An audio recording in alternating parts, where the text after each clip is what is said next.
Well, hey there, and good morning to you. We have a great Ask Self Recruiter session today.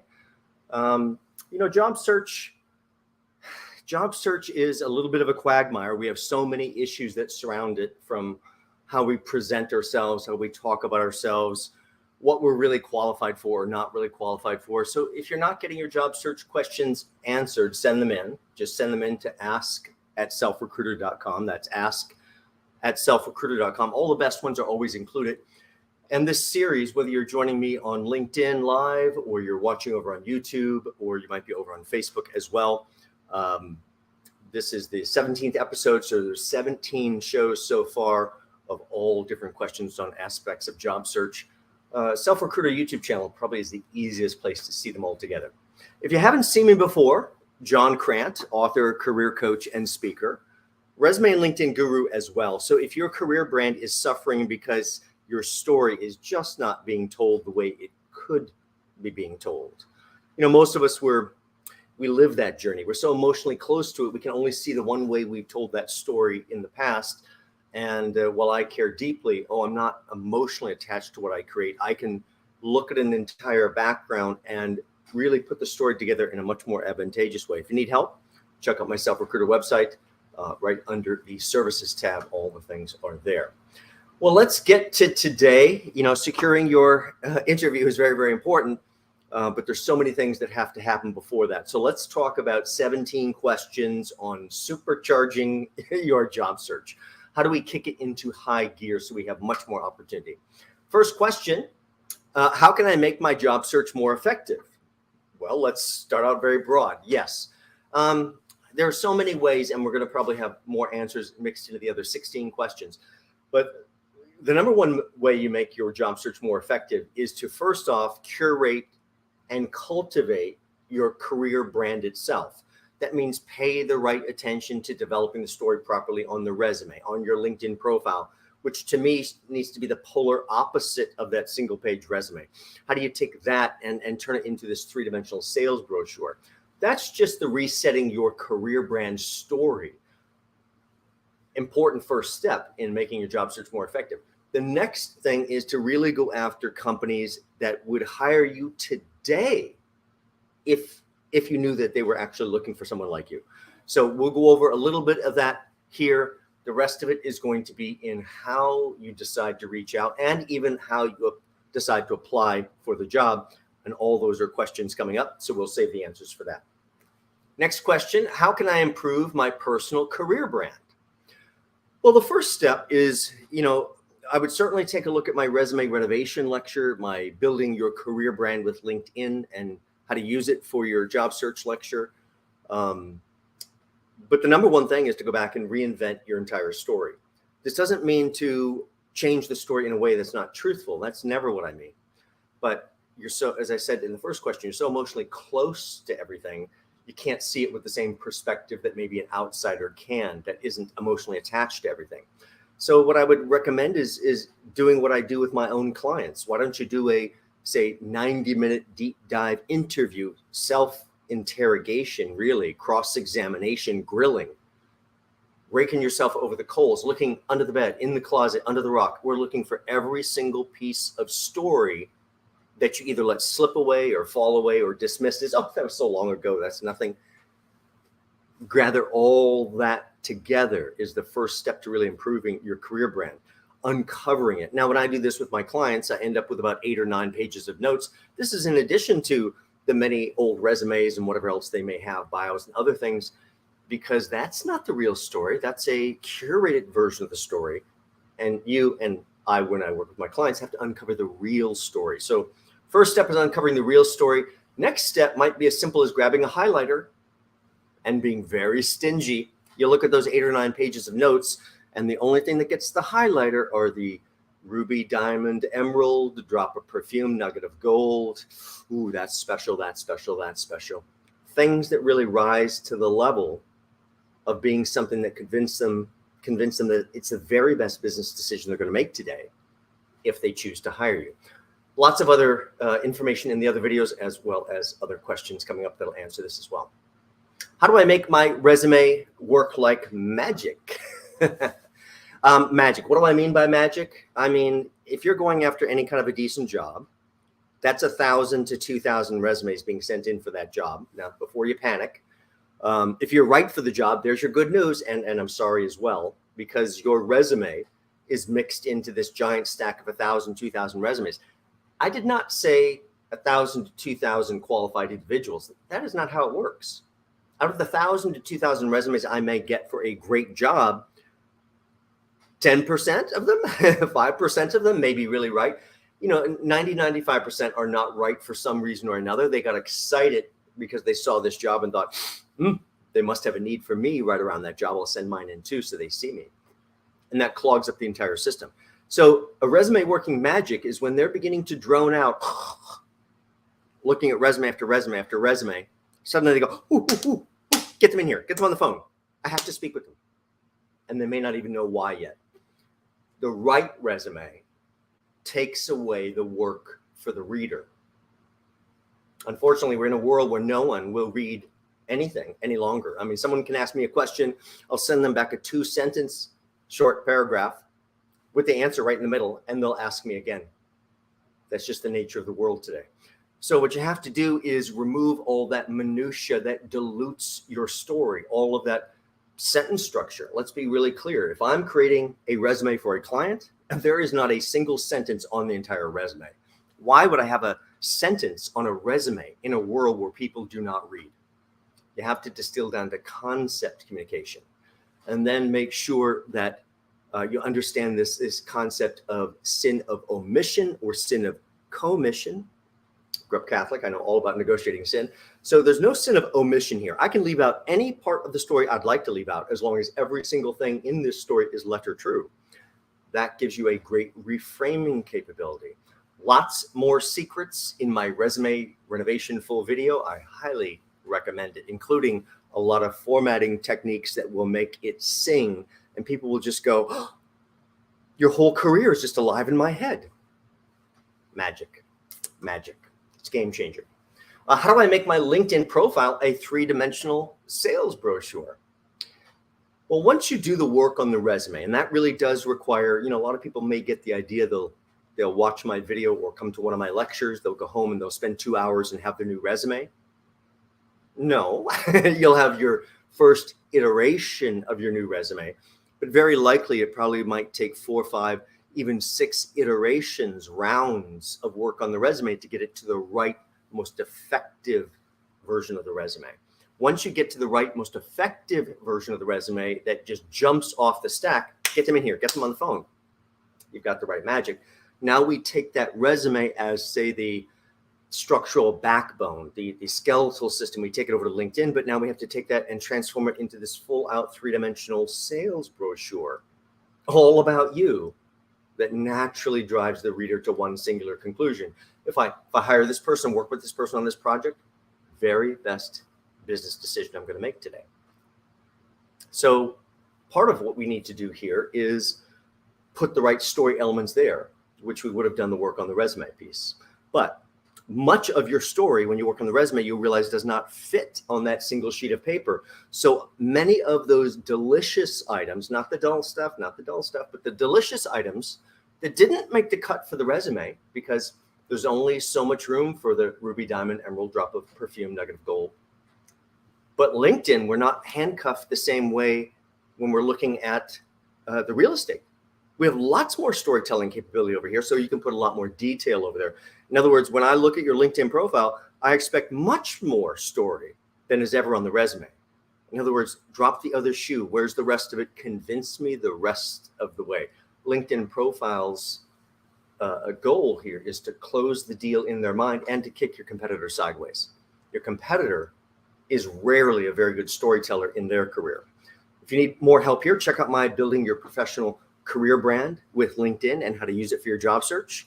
And if you need help improving either resume or LinkedIn, just check out my services on the Self Recruiter website under the Services tab. And if you need to talk before you know which package is right for you, send me a quick email and we'll set up a time to speak. Next question. How do I create an effective cover letter? Speak from the heart.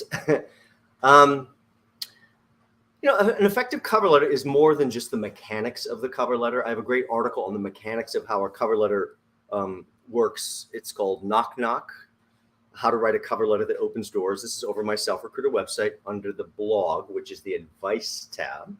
And just look for Knock Knock, How to Write a Cover Letter That Opens Doors. That's the mechanical structure and a little bit of the idea behind an effective cover letter. But you have to remember that job search is actually two things. It's a sales process, which nobody likes, mixed with the second thing nobody likes, and that's a dating process. Oh, sales and dating together. So your cover letter is where you need to do some acrobatics in storytelling to weave everything together and serve it up on a silver platter, with you being the very best thing since sliced bread. Basics of a cover letter, just to give you a little bit of that, but the rest is in the article on my Self-Recruiter website. Typically, it's about 4 or 5 paragraphs. Should be as short as possible, but as long as necessary. And there's some dangerous wiggle room there. Your opening and closing paragraph have different rules than the paragraphs in between. The opening and closing paragraphs are very similar. If you ever watched much TV law stories, whatever show, it doesn't really matter, and you watch the time in front of the jury, you realize that the opening and closing statements in front of the jury, they can make much more of an emotional pitch. Less rules of fact apply there. Same thing here in the opening and closing paragraph. It's a date. It's all about them. So it better be all about your excitement about them in that opening paragraph, and potentially a little snippet about why you can be valuable. 2 or 3 paragraphs with a little more detail of factual of why you're valuable, and that emotional wrap up that positions you as the best thing since sliced bread against all these other folks. Check out the cover letter article over on Self-Recruiter under the advice tab. Should I create a bio or biographical outline? Quite possibly. This is something that we have to think about. What is our career track? What level are we on our career track? Take a little more soda here. Ran out of time to make my coffee, so I had to go with Sprite Zero, which will give me a little boost. So the danger of making a bio or biographical outline too early in your career is people are going to think you have this like a gigantic head, this gigantic ego. It's like, oh my gosh, John thinks a lot of himself. Okay. I mean, I remember when I had to first put a bio together for myself, and I'm like, oh, so I grew up Catholic, so I'm all about modesty and humility. And there's such shame in writing this thing because a bio is claim. Did this, did that, touch this, did that, contributed to this. Tough to do. But as we go up the food chain in our career, there will come a stage where a bio is really helpful to us as a sales tool. Maybe that resume that's so dazzling with no sentence structure, but also a bio, same kind of thing, distilled down to like just a cheat sheet of some greatest hits sewn together in an interesting way. Now, for most of us, where this will actually come to life is really in a place you didn't expect, and that's on your LinkedIn profile under the About section. So if you just imagine it didn't say about, but it said bio or biography, what would you write there? That's the advantage you can have by properly using the About section. And a lot of people on LinkedIn don't even use it. There's nothing there, so it disappears. But if you do use it, you have 2,000 characters of space to make your case about why you're the best thing since sliced bread. You could go back to every part of your background and cherry pick all the very best pieces of story, reassemble them in a new way that's not having to be tied to employer title, lineage, even capping off with some education and some community involvement and who knows what else that makes you interesting, because there's only 2 reasons you ever get hired, assuming you're capable or qualified. You don't have to have done it before, but you have to be capable of doing it. And if you are, the only 2 reasons you ever get hired is number 1, chemistry above all other things, and number 2 is confidence in you above all other things, the chemistry. And that's before the credentialing, the background, what you've actually done, who'd you do it for, all of that, before all of that. Think about a bio and certainly developing your About section on your LinkedIn profile into a full bio of why you're the best thing since sliced bread. Next question, how do I choose the right LinkedIn profile photo? And maybe to use on other social media things as well that I'm going to use for job search. The photo you're using in almost every case is not the right photo. There's a few people using the right photo, but it's very few people. I work with a lot of clients, and rarely do we just keep the same photo. Sometimes the photo is usable, but it has to be tweaked. Maybe it has to be flipped the opposite direction. Maybe we have to take it into a photo program and spike the values a little bit, much more than your photographer would like. Spike the contrast, spike the exposure, spike the sharpness, just ever so little bit until it like grabs your attention and you realize your profile photo next to other people's profile photos somehow pulls the people in. The right profile photo has these qualities. We're looking for enthusiasm, drive, passion, presence above all other things. A little bit of the cat that ate the canary. Oh, having a really great day. You know, when you see the photo that I use everywhere, that was just a photo taken at City Hall here in New York City, Tuesday in the afternoon, couple friends getting married. All you're actually seeing is joy over my friends getting married. And the photographer somehow didn't pose this, just kept seamlessly moving and shooting and moving and shooting, and somehow got me isolated against the poles. I'm like, oh, I love that photo. Now, 3/4 shot that I use, I wish I was looking at camera. It would be better if I was looking at camera. But it's a great photo. And as a public speaker, a 3/4 shot works fine. As a job seeker, your photo is the product shot. So you want to be accessible, relatable, good chemistry, good energy. I can imagine working with this person on the toughest, most stressful project of the year, and it'd be fine. I can imagine hiring them, sliding half my desk load over to them, going on vacation, and it would be fine. When you look at your photos, look at all of the photos as if they're a different candidate vying for that job. Which one would you give the job to? Which one do you trust to deliver? You'll pick a different photo than you normally pick. We all are biased. So it's like, oh, where's my hair? Why is my nose so big? You know what? We all deal with that. How do I create statistically perfect lists of employers or potential employers? You know, I teach this in my LinkedIn lecture. I teach 2 different methods of how to do it. So I'm not going to show you the detail, although I'll tell you how to do it. And you can check out my building your either professional network or building your career brand with LinkedIn, either one of those. And I walk you through the full thing. But basically how you create these statistically perfect lists is to go and search for people just like you. If you've ever worked with a really good recruiter and you're a good candidate, if you're not a good candidate, it's a different thing. But if you're a really great candidate, like an A++ superstar in my field type thing, the really good recruiter is going to realize it, and they're going to go, oh, I want to work with John, Jack, Jim, whoever it may be, Jill, maybe, whatever it may be. And what they're going to do is figure out statistically 30 companies that would hire you tomorrow if they had an opening. And the way you do this is by going in and looking for people that are just like you, not in every way, shape, or form, but in some way, shape, or form. And so we go into LinkedIn in this case, and I take you through the search screens, everything in my LinkedIn lecture. You can check it out there. But we reverse search on LinkedIn, basically looking for people just like us. And then we look at their one employer before we were identical and the one employer after we were identical as a brainstorming session. Where did they come from with this skill set? Where did they go to with this skill set? And yes, many of those employers you're already going to know. You should have written those down off the top of your head, but you're going to see all these other employers you've never heard of, all statistically perfect to hire you. They hired your duplicate. Now, what a good recruiter does then after they make this list is they do not bother to look at the company websites. They do not bother to look at the job boards. They simply pick up the phone, call 30 companies, 30 managers, and magically every time 2, 3, or 4 out of the 30 go, oh, we need a person just like this. You do? Tell me about your need. Tell me what's going on. Tell me about the problems you're looking to solve. What we don't tell them is the homework, the magic trick, how I position myself to get struck by lightning. That's for you and I, that's not interesting to them. There's another method to create statistically perfect lists, and that is in my LinkedIn lecture. So check it out there. How do I do networking with virtual communities, or let's just say it, groups on LinkedIn as an example? By the way, if you're not in LinkedIn groups, you're really missing the boat. You don't understand how LinkedIn works. When you connect with an individual, you get the 2 layers of network behind them into your searchable pool. So connecting with people is great, and it builds your 3-level network. But if I go join this group over here that has 50,000 people in it, and they accept me into the group, instantly I have 50,000 new people.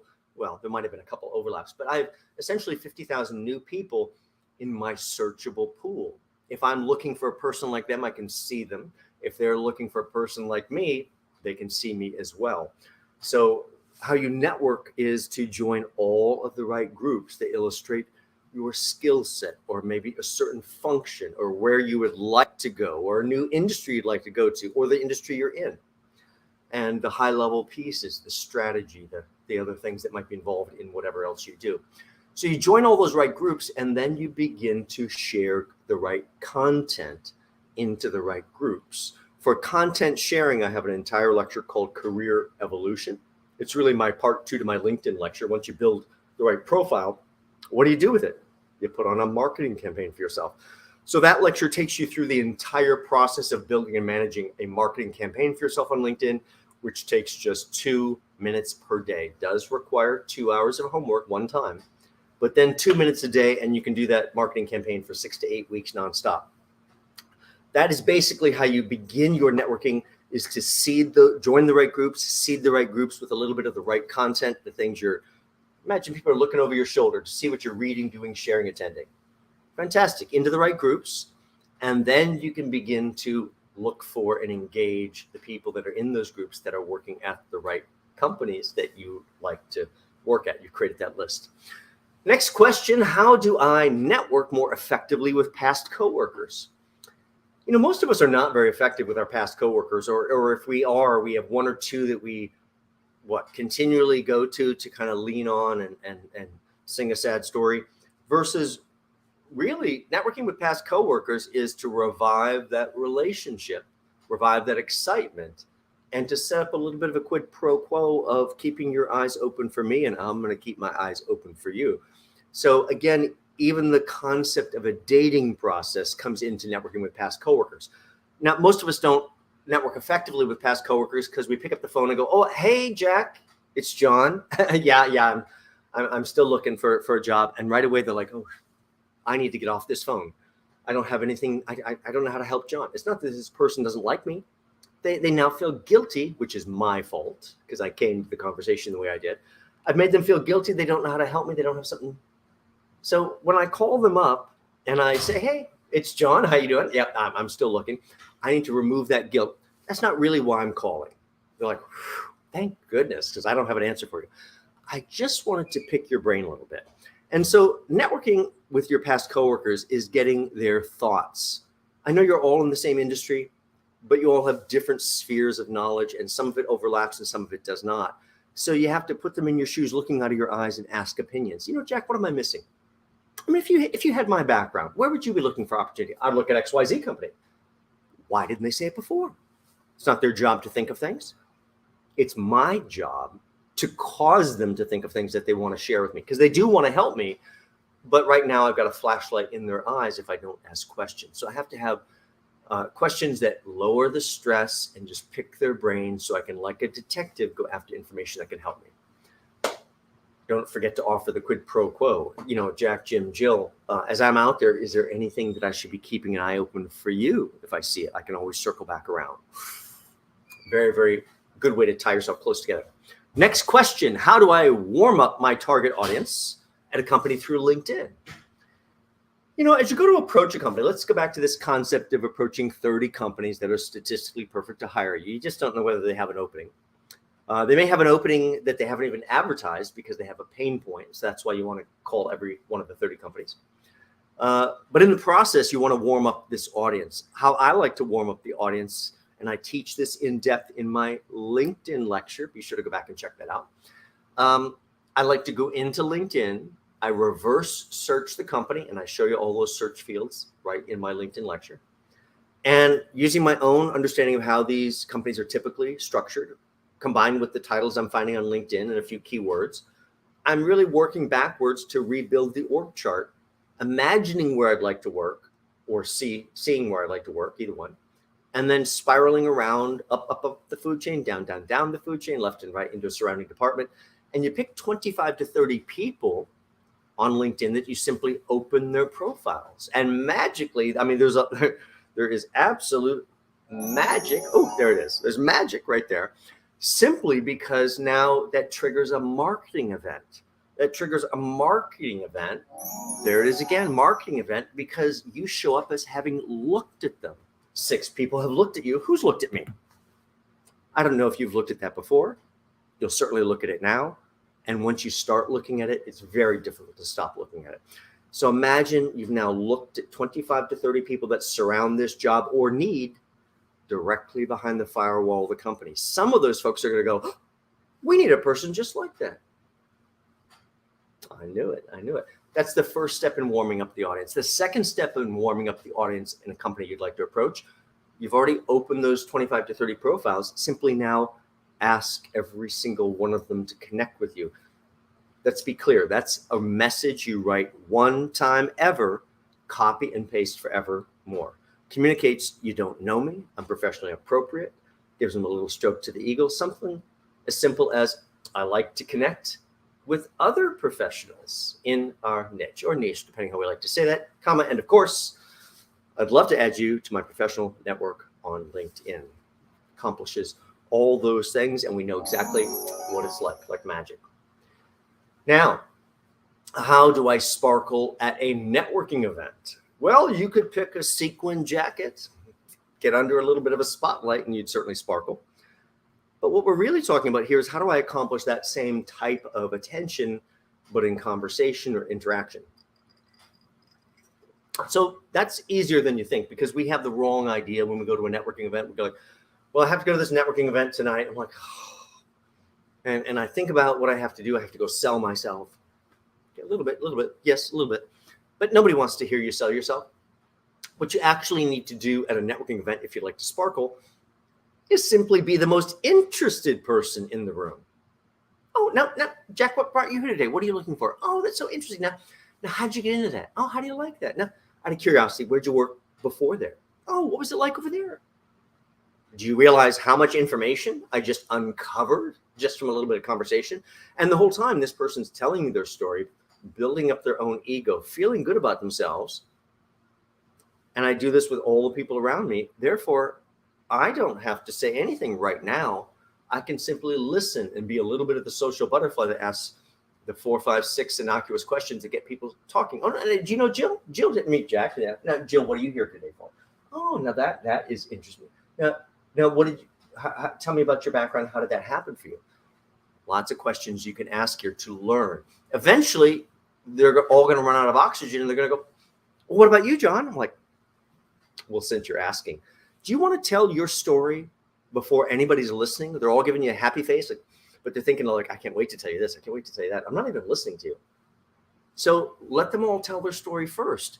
Let it all come out naturally, and let someone ask you about your background so you're teed up and ready to tell the story. Then make sure to tell them something really special.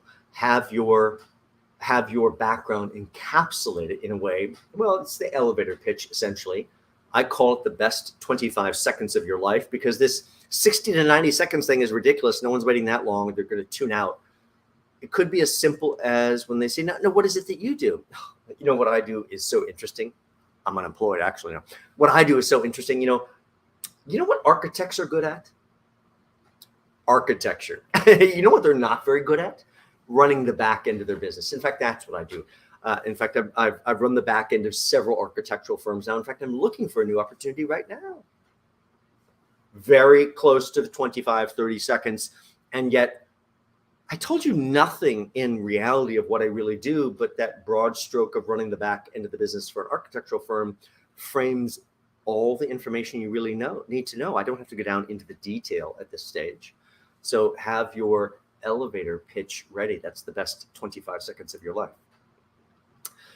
How should I apply for a job? You know, this is one of my favorite questions when I do in-person seminars. It's like, okay, you know, my view on clicking apply for the job doesn't work well for most folks. Problem is, your resume is going off, in my view, to the wrong people in most cases. That means it's going off to the HR department. By the way, if you would like to work for the HR department, it's absolutely going off to the right people. But if you want to work for some other department other than HR, it's going to the wrong people. It's going to the people that actually don't have your background, who are now charged with going through 1,000, 2,000 resumes where most are not right to try to pick out the perfect person, I think you begin to see the problem here.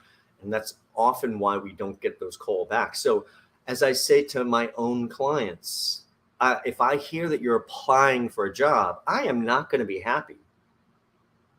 You want to go after this job? Great. Don't apply for it. Well, wait, don't apply for it. I understand we're probably going to apply for it at some point to be in the system, but why would we start there when that's going to the wrong people whose mission in life is to rule you out? So they're looking at you going, what is wrong with you? And I really don't even understand you, to rule you out. If you were brave enough to get yourself to the decision maker and even have a 90-second conversation, they know exactly why you're right for this job or not. Can't talk yourself into a job you're not right for. But you speak the same language. So Supercharging Your Job Search is also a separate lecture that I give. You should check it out. And it will give you a lot of the secrets of how you go out directly and dazzle these people with a simple message of, dear Jack, dear Jim, dear Jill. Yep, that's my first name. I just had to reach out and introduce myself to you. I'm so excited by what I see going on at XYZ company. By the way, I saw the Wall Street Journal article on your new such and such launch, because I didn't forget it was a date. All those things are always so good to get. When I was back at ABC Company, because all you need is a carrot to get an interview. When I was back at ABC Company, we handled a very similar launch. I'd love to come in and share with you how we tackled all those issues I bet your team's experiencing. In fact, I have an opening on my calendar, your words are very important, on my calendar Tuesday at 10 a.m. And then you do a handoff to make them feel in control and to solve the only problem, which is don't waste my time. It's like, might that work for a brief meeting? I'd like you to go through all of that before you ever apply for a job. I can tell you one story from one of my clients. This is a big institution in town, educational institution in town. They went through 3 or 4 face-to-face interviews, a 6-panel interview, can you come on up and have an offsite coffee? That's another interview. And then we thought we're getting the call, but they're like, hey, we're having an open house on Saturday. Could you come work the open house like all day Saturday? Oh, I'd love to. Or you're not going to get that job. So we did. And then we finally got the call and they're like, you're not in the system. Masterful. My client also is English as a second language. So you have to think about, they had to detect and avoid upcoming discussion. Sorry about that. Upcoming discussion about money. And every time introduce something to change the corner. Interesting question that would take the speaker away from asking them about money. And they got all the way to the end without being asked about money. So I'm a big believer in, let's not apply for the job and let's go after the decision maker directly. That's my view. How should I prepare for my interview? Well, I think you should watch my interview intervention lecture, which is an entire lecture all on preparing for the interview. But most of it is understanding that this is the most important date you've ever gotten ready for. This is a date where all of your background and the stories of your background have to be ready, lined up. You have to think about how you're going to build chemistry, how you're going to win over every single person that you speak with, even if they have different focus, different need. So you may have to speak differently, share different stories to each of them. But your goal is to understand them and do the background on them as if this was a date. If this was a real date, you'd be so interested in them, who they are, what they've done, what they're involved in, what you can talk about. Get yourself ready for interview. Do the full prep. Don't just go in there and answer some questions, because it's a sales meeting where it's your job to teach them how to select you. Check out my interview intervention lecture. It will help you quite a bit. Next question, should I utilize recruitment agencies to find a job? Quite likely, if you're a great candidate. If you've worked with recruiters before, and when I'm talking to live audience or in-person audience, I'll go, well, who's worked with a recruiter before? And a whole bunch of hands go up. Then I'll go, well, who's had success with a recruiter before? That's different. And then only a few hands go up. And how about the rest of us? Chop liver? You have to understand how recruitment works. It's a numbers game. I worked for a very good recruiting company. Years ago, I was a recruiter, 3 different disciplines on a desk. And, for every 100 people that you meet that you consider a good, solid candidate. I've talked to them, I've met with them, I've gone through the back, good, solid candidate. For every 100 that you meet, you place 1 to 2 ever, not just this round, not just this opportunity, ever. It's a total numbers game, like putting all the meat in a meat grinder to spit it all out. So if you've been frustrated because recruiters didn't deliver for you in the past, it's probably partly your fault with the wrong resume, with the wrong LinkedIn profile, not lifting and creating sales documents that really help the recruiter work for you. But also you may have been at the wrong level, because recruiters can really only help statistically the superstars, the top people in the field, the people that could really go get the job on their own because they're already dazzling. If you've got a great background, recruiters should be one avenue that you're putting your eggs in. You can't put all your eggs in one basket, because there's about 15 different pathways to find your next job. Check out my full Supercharging Your Job Search lecture. Has all those pathways in. Recruiters are one way to get the job. How do I best use the phone during my job search? Well, I think you need to pick it up. And I don't mean to answer the phone. We all have to answer the phone or return messages, those types of things. What I mean is using the phone as actual outreach.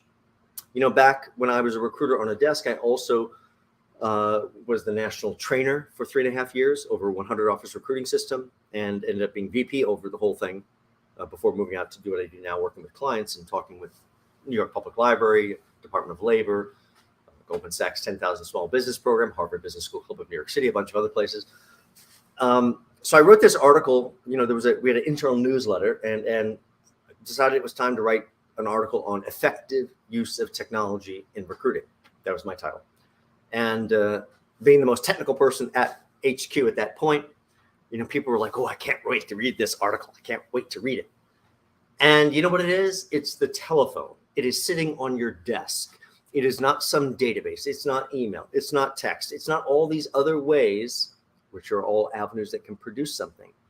The core item that is your greatest resource is the telephone, because they cannot hear your passion in an email. They cannot hear passion in a text, but they can hear your passion when you're speaking to them, or even if it's going to voicemail.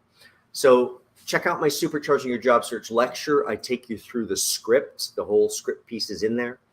How to build the script, how it should sound, how you overcome objections in the script. And I also talk about how the script is slightly different, but not very much. If you're writing it in email, or you're doing it live on the phone, or if it's going right into a voicemail. Even in voicemail, it can hear your passion. Remember, it's a date. Don't be afraid of the phone. To encourage you on that, because most of us are scared to death about calling someone we've never spoken with before, to pitch and sell myself? Yes, absolutely. If you remember it's a date, and be excited about their company and how you can help them, that'll make things a lot easier.